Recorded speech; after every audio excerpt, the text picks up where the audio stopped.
Salutare, oameni buni! În fața noastră avem o mașină mult așteptată în România. Este vorba despre noua generație Toyota Yaris Model Year 2020.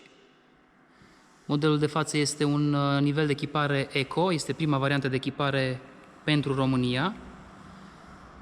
Bineînțeles, este varianta cu motorul de 1,5 litri, benzină și cutie continuu variabilă.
Acesta a fost un scurt review cu privire la noua generație Toyota Yaris Model Year 2020. O să ne vedem data viitoare cu un nou video unde o să vă prezint și mai multe detalii despre această mașină. Numai bine!